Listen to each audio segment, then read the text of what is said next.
Hello my dear students, good morning all of you. नमस्ते बेटियों, हमेशा खुश रहिए, मुस्कुराते रहिए, खूब पढ़िए लिखिए और तरक्की कीजिए और साथ में अपने माँ बाप का,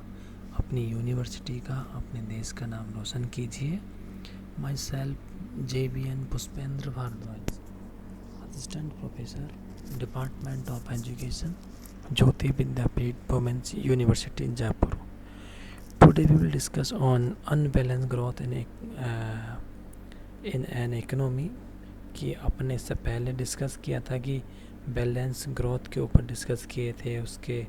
फैक्टर्स थे कुछ, उनके ऊपर डिस्कस किया, उसके बाद उसके क्रिटिसिज्म, एवेल्यूएशन, सबके ऊपर डिस्कस किया। आज हम डिस्कस करेंगे अनबैलेंस ग्रोथ कि अनबैलेंस ग्रोथ क्या है, क्या नहीं है इसमें। तो A.O. Hirschman and his followers showed more faith in market forces, but stressed the virtual impossibility of PG in the narrow sense of simultaneous establishment of many industries all at time। जो हर्षमैन है और उसके जो followers थे, उनका क्या market के forces थे उन पे तो विश्वास था, बट जो वर्चुअल इम्पॉसिबिलिटीज़ होती है बैलेंस ऑफ ग्रोथ की, उनके जो नैरो छोटा सा अर्थ, संकीर्ण अर्थ में, लेकिन एक साथ में बहुत सारे many industries all at time, एक ही टाइम में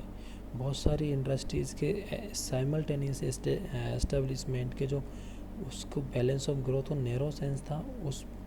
उसकी दिक्कत थी यहाँ। क्योंकि उन्होंने बहुत सारे जो मार्केट फोर्सेस उस पर तो ट्रस्ट था, लेकिन एक समय में एक ही टाइम पे, ठीक है, और कई उद्योग मतलब मैनी इंडस्ट्रीज़ की एक साथ एस्टैब्लिशमेंट किया जाए, संकीर्ण अर्थ में बोले तो नैरो मीनिंग की बात करें तो बैलेंस ऑफ ग्रोथ होता है जो असंभावना इम्पॉसिबिलिटीज़ होती है उस पर फोर्स करता है वो उसको। तो अपन बैलेंस ऑफ ग्रोथ तो क्या होता है, एक ही टाइम पे इंडस्ट्रीज़ के एस्टैब्लिशमेंट के उस पर जो इम्पॉसिबिलिटीज़ होती है उस पर फोकस करता है। जबकि अपन बात करेंगे अनबैलेंस ग्रोथ की, जो मार्केट फोर्सेस पे विश्वास तो करते हैं Hirschman, and he pointed out the most poor countries lack the resources for investing in more than one or very few modern projects at any given time, and therefore can aim at BG only in the long run through a sequential process of building first one then another plant, with each step correcting the vast imbalance in order to approach a more balanced structure greedily। तो आगे इन्होंने कहा है कि जो गरीब countries हैं उनके पास रिसोर्सेज की कमी होने की वजह से वो वन और वेरी फ्यू मॉडर्न प्रोजेक्ट में इन्वेस्ट करने के लिए पास पहले से उनके पास रिसोर्सेज की कमी है, बहुत कम होते हैं गरीब देशों के पास रिसोर्सेज, ठीक है। और साथ में उन्होंने कहा रिसोर्सेज कम होते हैं इसलिए केवल पहले एक निर्माण की जो कंटिन्यूस प्रोसेस के माध्यम से लंबे समय में बैलेंस ग्रोथ को लक्ष्य कर सकते हैं। तो टारगेट किया जा सकता है केवल अपन एक ही टाइम पे केवल एक ही उसको प्रोजेक्ट में इन्वेस्ट करें और उसके लॉन्ग रन में लंबे समय में बैलेंस ऑफ ग्रोथ को अचीव करें through a sequential process of building first one. कोई भी एक प्रोजेक्ट ले लो, उस प्रोजेक्ट पर ध्यान रखें और सिक्वेंशियल प्रोसेस के थ्रू बैलेंस ऑफ ग्रोथ को लॉन्ग टर्म में अचीव करें। फिर आगे बोलते हैं कि धीरे धीरे एक अधिक संतुलित संरचना का दृष्टिकोण करने के लिए सबसे खराब असंतुलन को सही करने वाले प्रत्येक कदम के साथ से संयंत्र स्थापित किया जाएंगे। जैसे इन्होंने बोला कि फिर अनोदर प्लांट, एक प्लांट बना लिया पहले, तो उसको लॉन्ग रन में अपन ने अचीव जो लक्ष्य टारगेट थे उसके अचीव के लिए जो रिसोर्स थे लिमिटेड थे, फिर अपन ने लिमिटेड थोड़े रिसोर्सेज अपने पास आएंगे, उसके बाद अपन करेंगे each step correcting the burst imbalance in order to approach a more balance structure greedily. तो जो इम्बैलेंस था सेकंड स्टेप ये रहेगा अपना कि इस्टेब्लिशमेंट हो गया लॉन्ग रन में सब, लेकिन सेकंड स्टेप ये रहेगा कि जो अपन इम्बैलेंस चल रहा है, जो इंडस्ट्रीज में इम्बैलेंस है उसको कैसे दूर करें, उसके लिए इन्वेस्टमेंट किया जाए और जो इम्बैलेंस है उसको दूर किया जाए। और इस जो प्रोसेस है उस प्रोसेस में जो ये प्रोसेस थी पूरी की पूरी प्रोसेस है, तो उसे he called that process unbalance growth. जो ये प्रोसेस थी, पहले देखो रिसोर्सेज बैलेंस ग्रोथ करने के लिए अपन के पास रिसोर्सेज की कमी है, ठीक है। बैलेंस ग्रोथ करने के लिए अपने पास रिसोर्सेज की कमी थी, तो अपन ने केवल एक ही प्रोजेक्ट में इन्वेस्टमेंट कर दिया उन रिसोर्सेज का, पर प्रोजेक्ट लॉन्ग टर्म को अचीव बैलेंस ग्रोथ अचीव किया। लेकिन अब अपन फ्यूचर में अपन और आगे देखें दूसरा स्टेप, कि जो ऐसे कुछ टारगेट्स हैं जो अपन के असंतुलित संरचना है, अपनी जो अधिक संतुलित संरचना का, तो मोर स्ट्रक्चर जो अपनी स्ट्रक्चर है उसको इम्बैलेंस स्ट्रक्चर से ख़त्म करे, उस इम्बैलेंस को ख़त्म करके एक नया प्लांट स्थापित किया जाए उसमें। तो इसे इन्होंने हर्षमैन ने इसे ही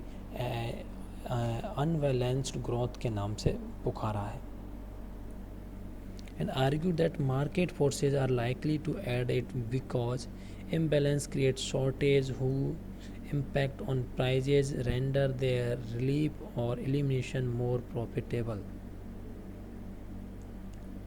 तो इसको जब उन्होंने ये कह दिया तो वो कहते हैं कि क्योंकि जो मार्केट फोर्सेज है वो तो ऐड तो होते हैं, ठीक है, लेकिन जो अपन मार्केट के जो फोर्सेज होते हैं उनमें हमारी सहायता करने की ताकत होती है, पावर होती है, लेकिन क्योंकि असंतुलन की लेकिन पावर होती है, इस वजह से उन्होंने अनबैलेंस ग्रोथ को कह दिया।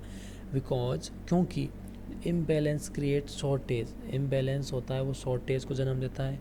Whose impact on price lender their relief on elimination of more profitable. तो जो अपने जो प्रॉफिट होगी, लाभदायकता को जो उनकी क्योंकि असंतुलन में कमी होती है जिसका प्रभाव कीमतों पर उनके राहत या लाभ को अधिक लाभदायक बनाता है। लेकिन जो बाजार की ताकत है अधिक लाभदायक बना देंगे। बैलेंस अपने पास शॉर्टेज तो होंगी, लेकिन इसका इम्पैक्ट क्या रहेगा, प्राइजेज होगा जो रिलीफ प्रोवाइड करवाएंगे प्राइजेज में, और एलिमिनेशन मोर प्रॉफिटेबल, अपन को प्रॉफिट को अधिक मिलने लग जाएगा। ऐसा मेन पॉइंट्स इस जो हर्षमैन का जो वो था, ये थ्योरी अनबैलेंस ग्रोथ थ्योरी, इन्होंने इसमें क्या बोला है उसकी बात करते हैं अपन। मेन पॉइंट है Hirschman's main thesis is that given a limited amount of investment resources and a series of proposed investment projects whose total cost exceed the value of available resources, we have to identify the project that will make the maximum contribution to development relative to their cost। तो अपने हर्षमैन जिनका main thesis में कहते हैं कि जो एक limited amount होता है वो इन्वेस्टमेंट रिसोर्सेज इन्वेस्टमेंट किया जाए, एक सीरीज होती है प्रपोज इन्वेस्टमेंट प्रोजेक्ट्स की, तो उससे क्या होगा, जो हमारी टोटल कॉस्ट होगी वो एक्सीड होगी the value of available resources, जो वैल्यू है अवेलेबल रिसोर्सेज की उससे ज़्यादा हो जाएगी उसकी कॉस्ट, जो अपने इन्वेस्टमेंट रिसोर्सेज है अमाउंट ऑफ इन्वेस्टमेंट रिसोर्सेज का। और प्रपोज इन्वेस्टमेंट जो प्रोजेक्ट्स अपन सीरीज है, आज नहीं कल अपन उसको निवेशित करेंगे अपन, तो उसका जो अमाउंट होगा, ये टोटल जो कॉस्ट होगी वो एक्सीड रहेगी हमारे जो अवेलेबल रिसोर्सेज है उससे। तो अपन को क्या करना है कि we have to identify the project, तो हमें उस प्रोजेक्ट को आइडेंटिफाई करना है कि जिससे that will make the maximum contribution to development relative to their cost. तो अपन उसके डेवलपमेंट उसकी लागत के रिलेटिव में, कॉस्ट के रिलेटिव में अपना जो कंट्रीब्यूशन है, मैक्सिमम कंट्रीब्यूशन था उसका डेवलपमेंट करना है, मैक्सिमम कंट्रीब्यूशन डेवलपमेंट में करना है कॉस्ट के रिलेटिव होते हुए, ठीक है। अब हर्षमैन की मेन थीसिस यही था कि अपन ने इन्वेस्टमेंट कर दिया उसका अमाउंट, और अपन इन्वेस्टमेंट करने वाले उसका अमाउंट, अपन का जो रिसोर्सेज है अपने पास अवेलेबल रिसोर्सेज है उनसे ज़्यादा रहेगी, उनकी कॉस्ट रहेगी वो अपने से जो रिसोर्सेज उनसे ज़्यादा होगी। तो ज़्यादा है तो अपन को ऐसे प्रोजेक्ट्स को आइडेंटिफाई करना है कि जिनकी कॉस्ट के रिलेटिव में अपन जो डेवलपमेंट हो सके वो मैक्सिमम कंट्रीब्यूशन हो सके डेवलपमेंट में, ठीक है। Now we will discuss substitution choice versus postponement choice. अब चॉइस है, दो चॉइस बताई है इसने, एक तो है substitution choice versus postponement choice. According to Hirschman, in any development stage there are two types of investment choice like substitution choice and postponement choice। जो हर्समैन कहते हैं कि कोई भी डेवलपमेंट इंडस्ट्री स्ट्रेटजी होगी अपनी, उसमें क्या होगा, दो टाइप के इन्वेस्टमेंट्स होते हैं। कौन से इन्वेस्टमेंट चॉइस दो टाइप की होती है, पहली है सब्स्टिट्यूशन चॉइस और एक सेकेंड है postponement choice. The former involves a decision as to whether to undertake project or project B। ठीक है, और लेकिन साथ में अपन को पहले से ये निर्णय है, पहला सा निर्णय अपना इन्वॉल्व है कि प्रोजेक्ट ए को शुरू करना है कि प्रोजेक्ट बी को, संभावित कौन सी परियोजनाएं शुरू करनी है अपन को। ये प्रोजेक्ट शुरू कर रहे हैं कि प्रोजेक्ट ए को शुरू करना है कि प्रोजेक्ट बी को शुरू करना है, ठीक है। The latter involves a decision as to the sequence of project A and B, like which should precede the other। तो अपन को इसमें बाद में क्या एक डिसीजन शामिल होता है, प्रोजेक्ट सीक्वेंस होता है, सीक्वेंस में एक डिसीजन शामिल होता है प्रोजेक्ट ए और बी में, like which should precede the other, कि जो कि पहले से दूसरा होना चाहिए, कि मतलब इसमें निर्णय शामिल होता है, मतलब कि प्रोजेक्ट ए को शुरू करेंगे अपन के प्रोजेक्ट बी को शुरू करेंगे, दोनों में से एक निर्णय लिया जाएगा। His main thesis is the questions of priority which has to be resolved by making a comparative appraisals of the strength with which progress is one area induces progress in another। तो हर्समैन की जो main thesis का उसका एक question है कि जो हम अपन जो जिसका समाधान उस ताकत की, मतलब इसका क्वेश्चन है, तो उसका सॉल्यूशन देखिए तो उस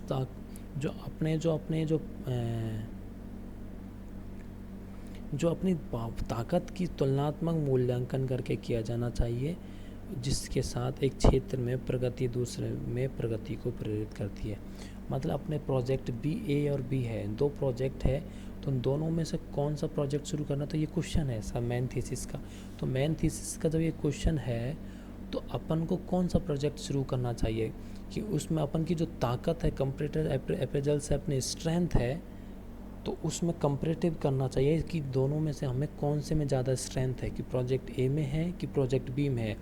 और उसके साथ हमें प्रोग्रेस करनी चाहिए अनदर प्रोजेक्ट अदर एरिया में, ठीक है। एक क्षेत्र में प्रगति दूसरे में प्रगति को प्रेरित करती है इससे। तो अपन को पहला प्रोजेक्ट ए ऐसा लेना चाहिए, कोई भी प्रोजेक्ट शुरू करेंगे तो ऐसा प्रोजेक्ट शुरू करेंगे जिसमें अपन को स्ट्रेंथ ज़्यादा हो, और फिर अपन दूसरी जो एक प्रोजेक्ट जब शुरू कर देंगे तो दूसरे एक प्रोजेक्ट के साथ दूसरा प्रोजेक्ट शुरू होगा, इस तरीके से है। The stress is on economizing the use of scarce resources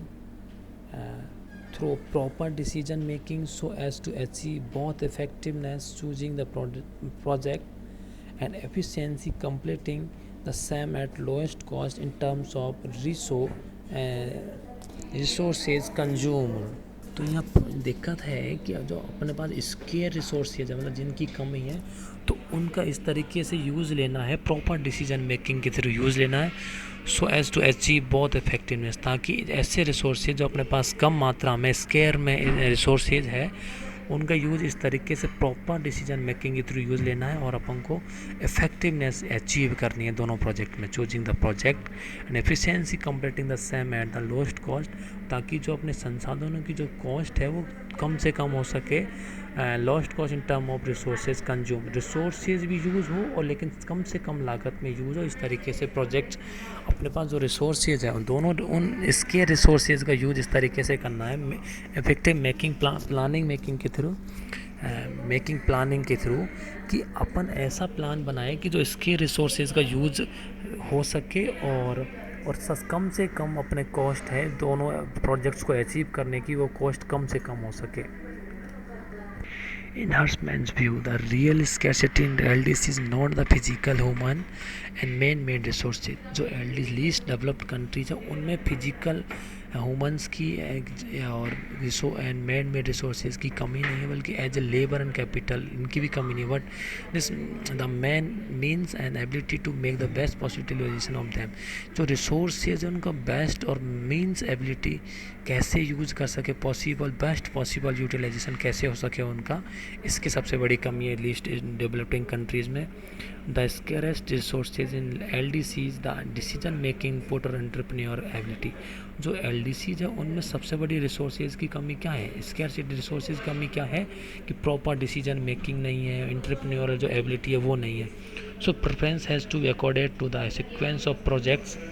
which maximise induced decision making. तो LDCs में इस तरीके से प्रेफरेंस होना चाहिए जो डिसीजंस कोई भी प्रोजेक्ट का सीक्वेंस में, कि जो अपन जो इंड्यूस जो डिसीजन मेकिंग ऐसी होनी चाहिए कि जो अपन प्रोजेक्ट कर रहे हैं उस प्रोजेक्ट में अधिक से अधिक अपन अचीव कर सके, ऐसा होना चाहिए। तो अपन ने ये डिस्कस किए हर्समैन्स के जो सब्स्टिट्यूशन चॉइस और पोस्टपोननेस चॉइस थी उसके ऊपर डिस्कस किया कि प्रोजेक्ट ए को करना सिर्फ करना चाहिए या पोस्टपोन करना चाहिए, कि ए को चूज़ करना चाहिए बी को, और या फिर एक को चूज़ करके एक को पोस्टपोन करना चाहिए। ये सारी चीज़ें डिस्कस की। तो स्केर्सिटी के बेसिस पे होती है कि अपने रिसोर्सेज का इस तरीके से यूटिलाइजेशन करना है कि अपने जो दोनों प्रोजेक्ट्स है, एक प्रोजेक्ट को स्टार्ट करने के साथ के दूसरा प्रोजेक्ट भी शुरू हो और दोनों प्रोजेक्ट एक साथ शुरू हो सके, इस तरीके से अपन का रिसोर्सेज का यूटिलाइजेशन करना है। ओके बच्चों, thank you so much. Next class में नेक्स्ट टॉपिक के सामने एंजॉय योर डे।